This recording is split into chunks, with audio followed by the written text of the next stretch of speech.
The central government have proved themselves as anti-minorities, anti-women, anti-Dalits, and anti-people. Certain sections of the society are othered and alienated through constructed versions of nationalism. I would like to draw your attention to the recent episode of erasing the references to Mughal dynasty from the history texts of NCERT. The reference to Darwin and his theory of evolution also seems to be vanished.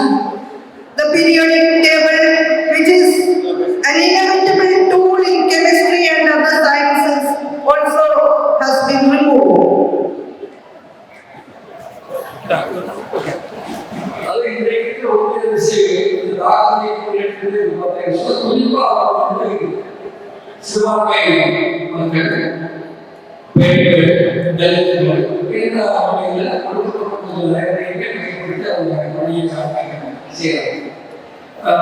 தேசிய ஒரு போராட பார்வையை முன்வைத்து ஒரு பொது மக்கள் சேர்த்திருக்கிறார்கள்.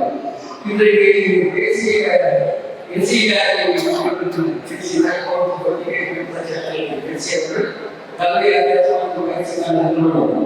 அவங்க நேரடியாக மகத்தாவும் அறிஞர் சேர்ந்தவர். அவருடைய வேண்டும் அதை கொண்டு வேலையில்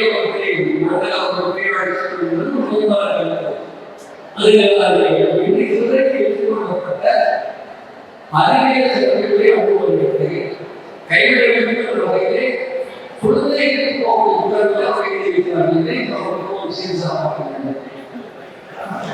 The intellectual centers of the nation are being hijacked through clever maneuvering. The key positions of these intellectual centers, like ANU, are given to the supporters of Hindutva fundamentalism. It is in this context that we should go through the proposals of the NEP 2020.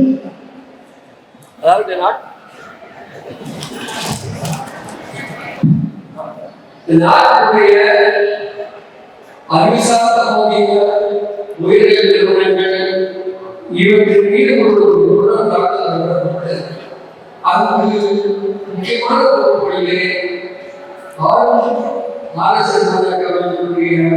தத்துவங்களை மட்டுமே அங்கே வைக்கப்படுகிறார்கள். தொடர்ந்து நாட்டுடைய இதுவரை கல்வி அறிவியல் சார்ந்த இதை வலுப்படுத்துவதும் முயற்சியிலே ஒன்றிய அரசு தொடர்ந்து ஈடுபட்டுள்ளது. The NEP 2020 as an educational document has certain serious gaps, silences and contradictions in it.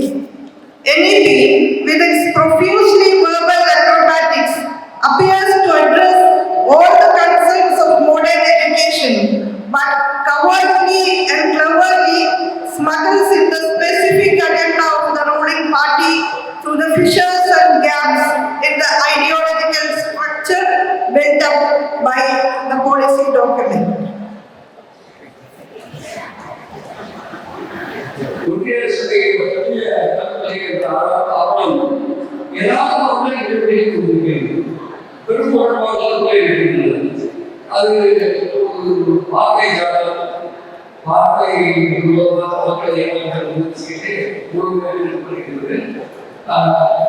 இதை நாம் கட்டாயமாக பொறுத்து வேண்டிய அவசியம் இருக்கிறது.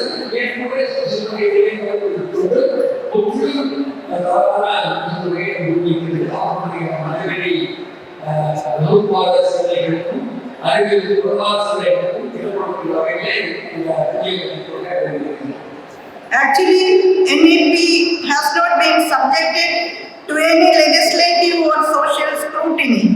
It has bypassed the parliamentary procedure. It was not discussed in the parliament in a detailed manner. Through a travesty of social audits, it has invited public opinion through UGC, but totally disregarded the replies. இந்த ஒன்றிய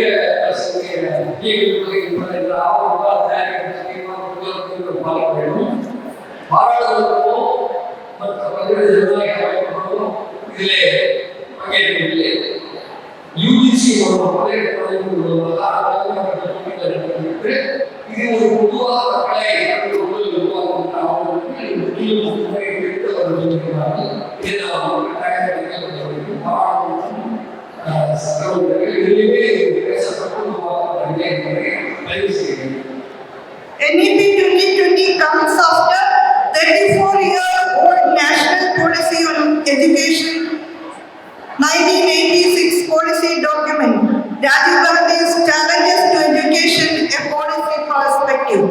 An educational policy should scrutinize the impacts, merits and demerits of the previous policy documents.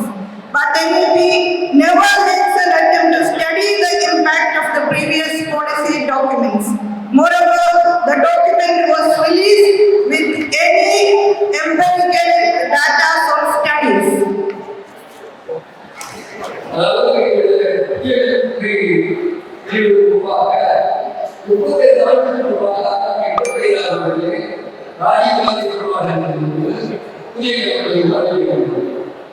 இந்த கல்விக்கொள்கை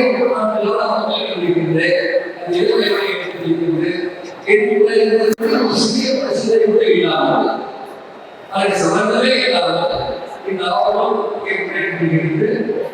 எந்த அதுக்கு பின்னாடி ஒரு அறிவியல்பூர்வமான அர்த்தத்தை என்பதை Most of the time, the document reveals in a remote past in the glories of ancient India. What was the situation in that so-called golden period? The society was highly hierarchical, pyramidal and unjust. The majority was kept in darkness through the denial of education. It was a place where Egalavyas was to cut their thumb if they pursue studies. It was an age which proclaimed that Shudras and women, if they ventured to study Vedas, molten lead should be poured into their ears. That society with rotten feudal values was full of atrocities perpetrated against the backward and weaker sections. The present NEP, through its enthusiasm to glorify that ancient India, is trying to go back to the pyramidal and highly hierarchical social structure like that of Varnashrama.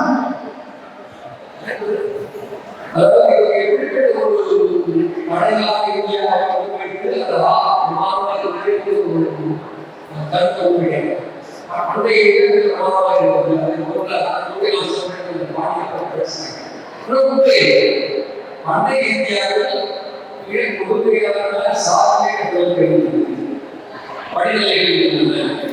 அது ஒரு சில சமூகங்கள்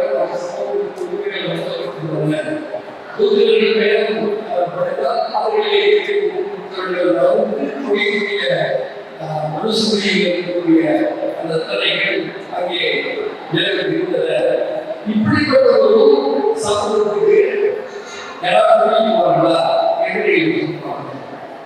The document keeps complete silence on the constitutional values like secularism and democracy.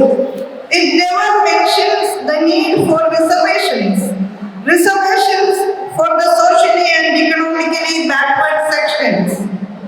The elimination of the socially and economically weaker sections from the field of education will be the effect of such approach. In the present Indian context, these silences should be treated as severe, serious or criminal. In the present regressive atmosphere, this can be a silent assent for othering or alienating certain sections from the field of education. அதாவது இந்த கல்விக்கொள்கை அடிப்படை அரசியல் சாசன விருதுகளாக இருக்கக்கூடிய மதசார்புகளை ஜனநாயகம் ஆகியவற்றை பேசவில்லை. அதே போன்று சமூக ரீதியாக, தொழில் ரீதியாக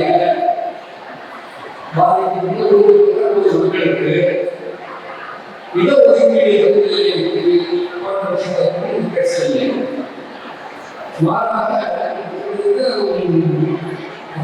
இருக்கிறதெல்லாம் அறிந்து பழைய சாத்தியங்கள் போல அடைகிறது பலவீனமான நல்ல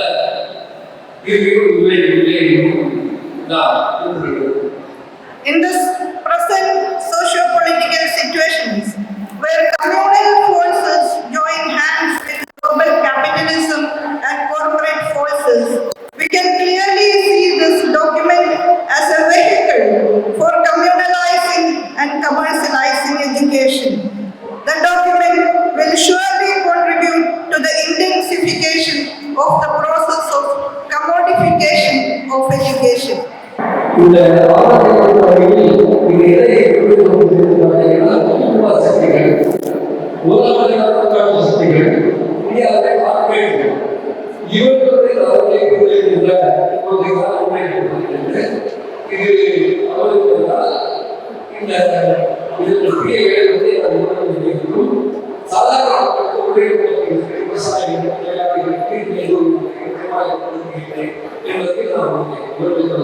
உதாரணத்தில் கல்வித்துறை இந்தியாவின் கல்வித்துறை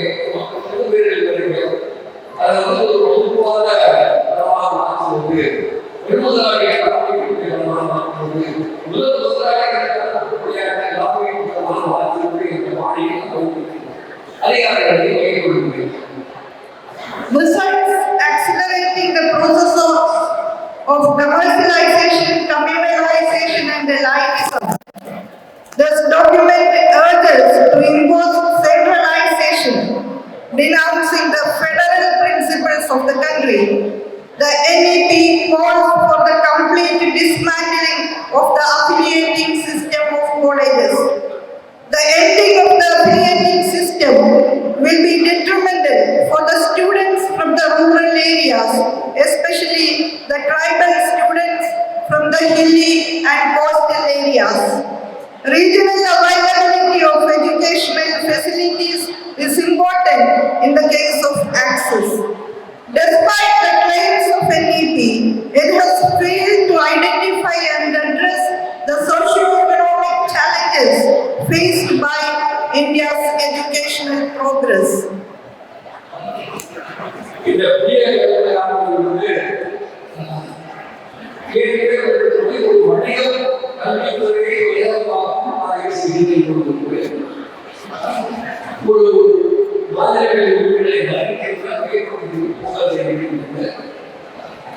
குறிப்பாக இது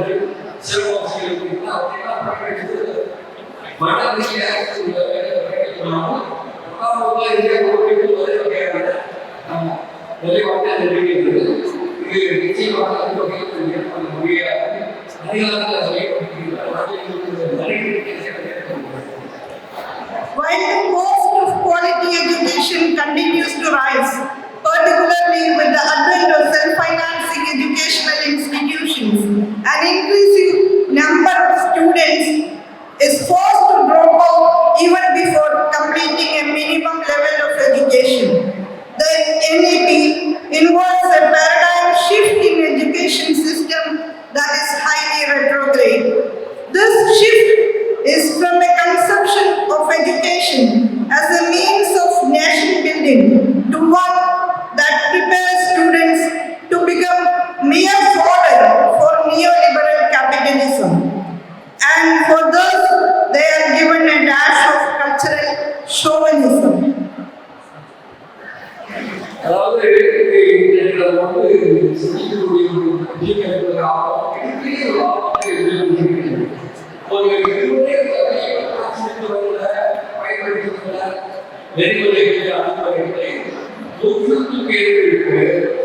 இது எப்படி சொன்னால் நாட்டை உருவாக்கி பழைய ஆசிரியர்களை பார்க்கணும், தேசத்திலே உள்ள மக்களை பார்க்கணும்.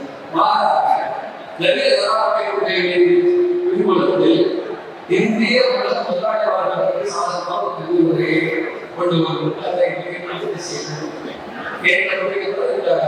கல்வி கொள்கை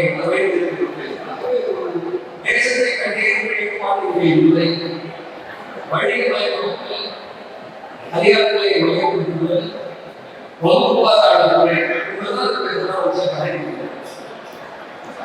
The word Indianness is being repeated in the document many times, but the definition of Indianness is too narrow and constricted.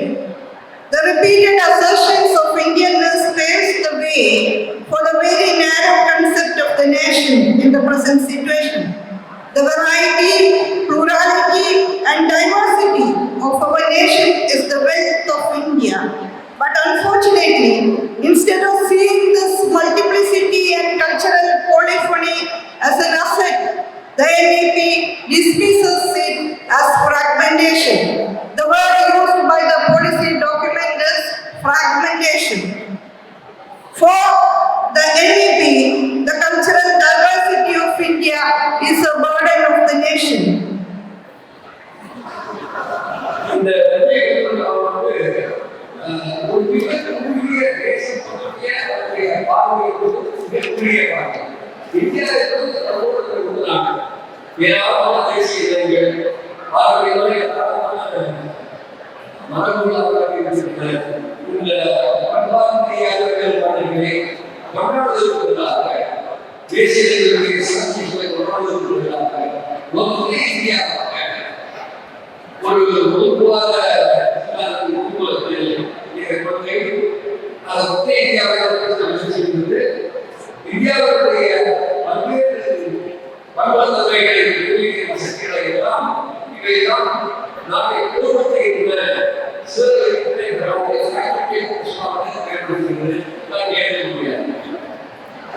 In the document, there is no mention about funding in the field of higher education.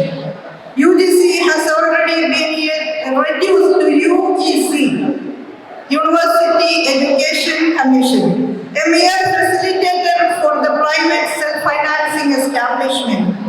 The NEP visualizes an education that conforms to the interest of a corporate Hindutva alliance. The field of education will be confined to a socially and economically privileged elite.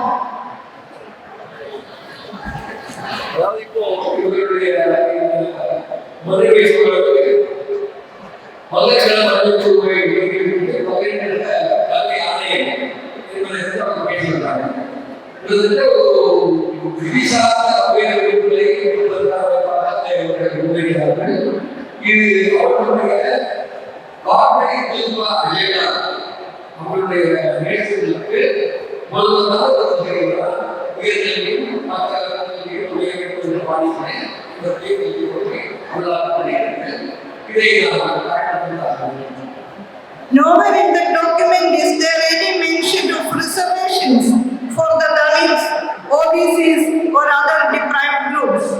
Its total silence on reservations suggests an unwillingness to continue with the socially and economically disadvantaged groups.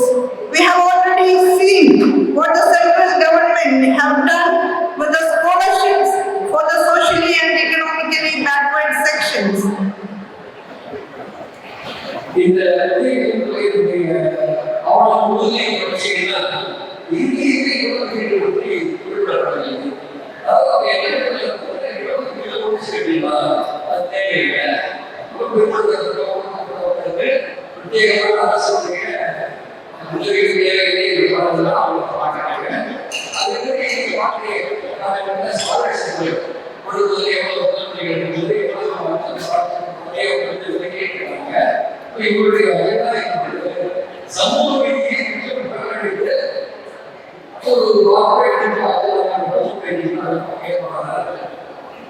NEP envisages an education system that is full of doors that lead the students out. Its major impetus are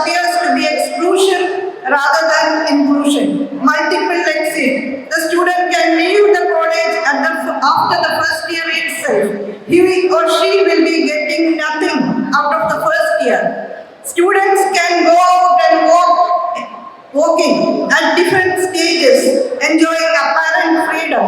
But in reality, the system relegates the socially disadvantaged groups, the women, the working class, the historically oppressed caste groups into the ghettos of education.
Exploiting the need for employment, the education system outs the student into the global job market with bare minimum skills that will ultimately benefit only the corporate employer, not the student.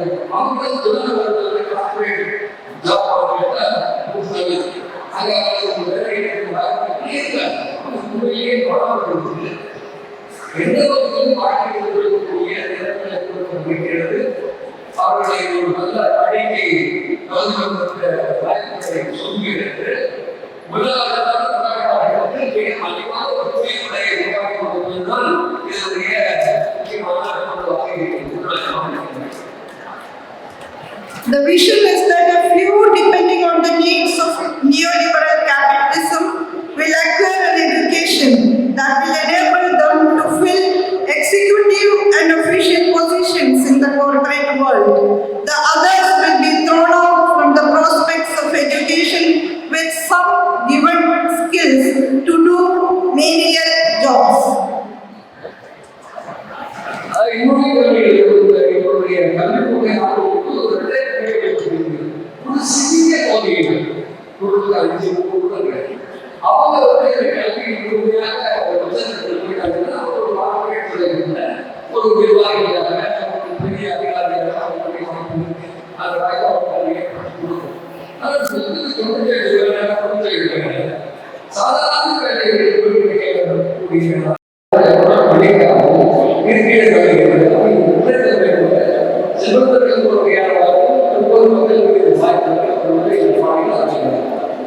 Those who receive and destined for corporate jobs will have a curriculum that imitates of metropolitan universities from America or elsewhere.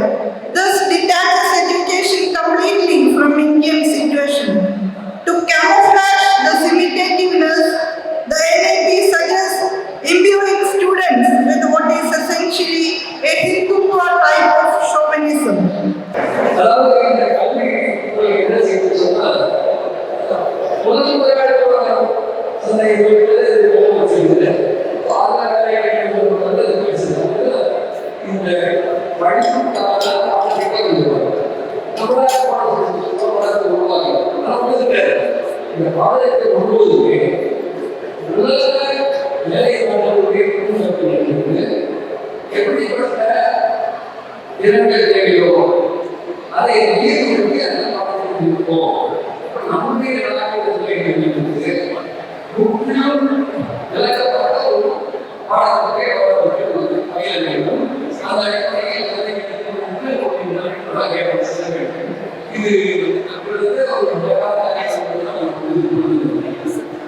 Yeah. So we can see a kind of over-centralization.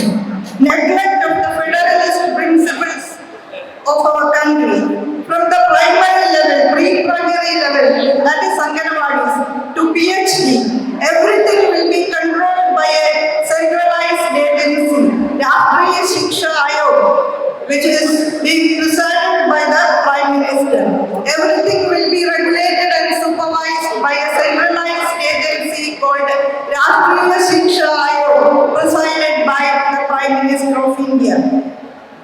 அதாவது ஏற்கனவே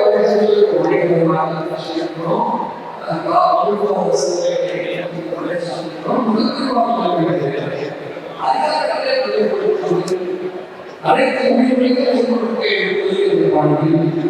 இந்தியாவுடைய மாநிலங்களுடைய சிறிய அதுதான் எல்லாருடைய எழுத்தும் அதே வாழ்க்கை பல்வேறு செயல்பாடுகளை ஒன்றிய நிர்ணயிக்கிறது இந்த நாட்டின்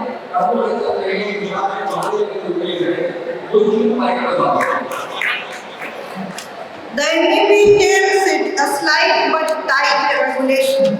The aim is to redefine India as a homogeneous, monolithic category, sabotaging its heterogeneous identity. The topics of research will be dictated by a centralized agency, that is National Research Foundation. The topic of research and research problem should be resultant from the inquisitive mind of the researcher. It should not be thrust upon from an external agency.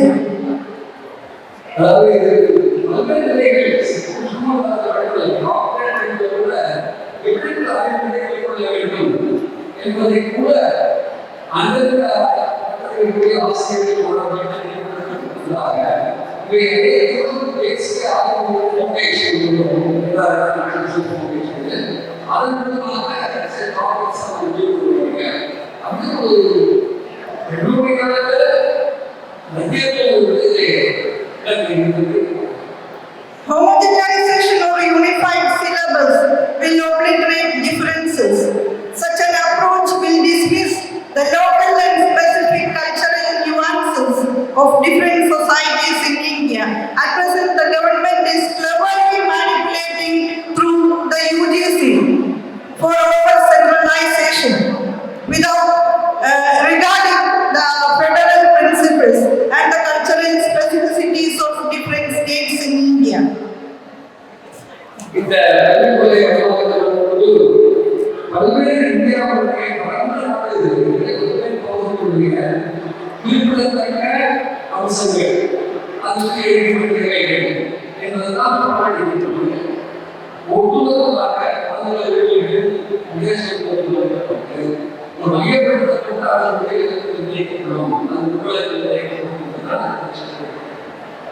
All universities should have the right to continue with their specific organic nature, their own cultural and social specificities. The states should have a say, a space in playing their role in the field of education, as it has a far-reaching effect in the rebuilding of society. State government. The state government. அதாவது இந்த நாட்டின் கல்விக்குரிய சமூக இந்த கல்விக்குலத்தில் மாநில முக்கியமாக அப்படி வளர்வதற்கான எந்த ஒரு வழியும் இல்லை. The complete dismantling of the affiliating system will surely end up with the exclusion of the weaker and marginalized sections from the higher education system. Okay. Dismantling of affiliation system. Okay. Yeah.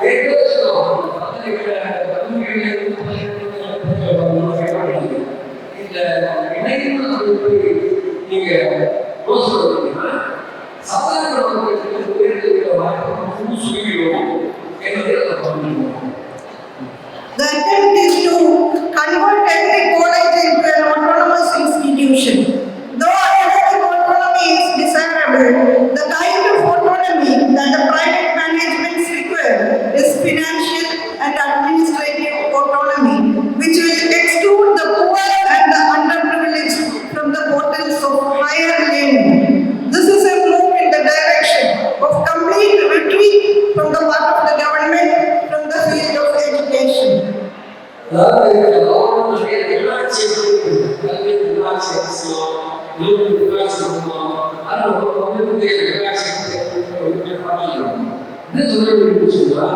இந்த தன்னாட்சி என்ற அவர்கள் ஆபத்தில் எந்த வகையிலும் மாணவர்களையும் ஆசிரியர்களுக்கு அந்த நிறைய தன்னாட்சி என்ற பெயரில் நிர்வாகங்கள் நெருக்கடிகளை ஈடுபடுவதற்கும் ஆசிரியர்களுக்கும்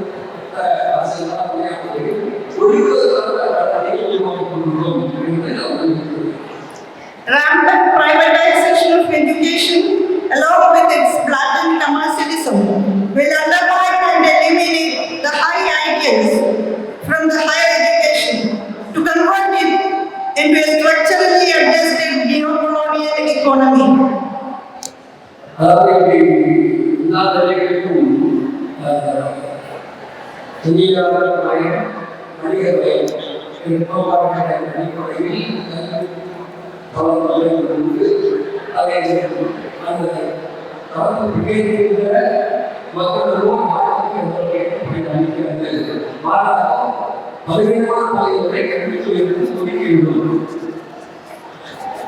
In Kerala, we are trying to build up a people-centric model of knowledge society which can be function as an alternative model for the present NEP.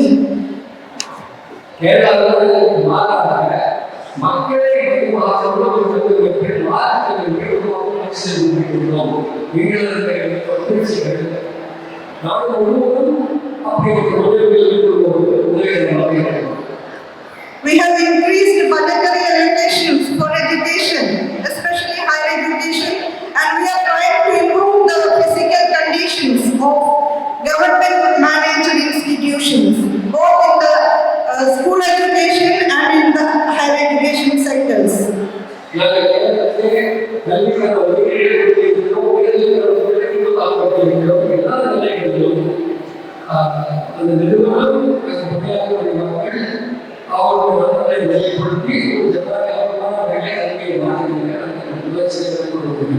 We are trying our level best to build up a new knowledge society, a people-centric model of knowledge society, an inclusive society where secular values and scientific temper will be promoted so as to secure the harmonious coexistence of different sections.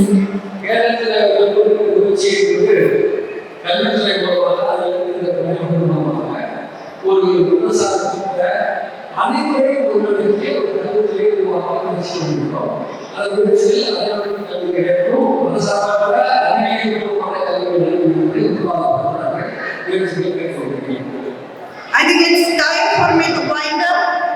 Anyway, education should foster egalitarian attitudes, bringing about equal and better opportunities for women, differently able, the SCs, the STs and other backward sections.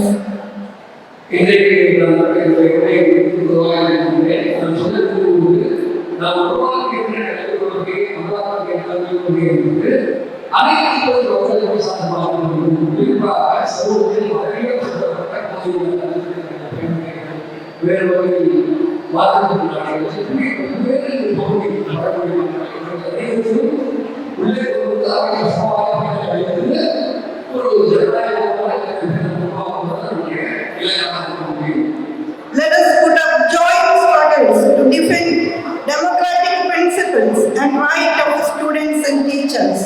Let us defend the secular traditions of our nation with utmost commitment and a scope of unity. Obviously, unity colored by the rich diversity, plurality and polyphony of our nation. Let's take that and read it. Easier for me.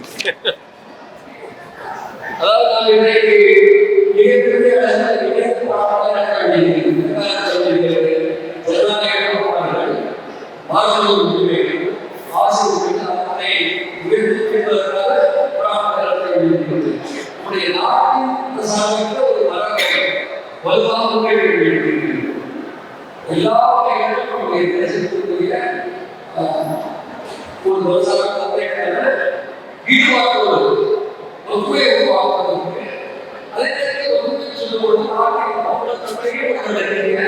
ஒரு அருமையான ஒரு வாழ்க்கையை உருவாக்க முடிகிறது. அது ஒரு மையமாக இருக்க வேண்டும். So, Tamil Nadu and Kerala and other states in the south should march forward hand in hand to build up resistance against such elitist and over-centralized attitudes propagated by the present NEP. With these words, I once again extend my greetings to all of you and conclude my speech. Thank you.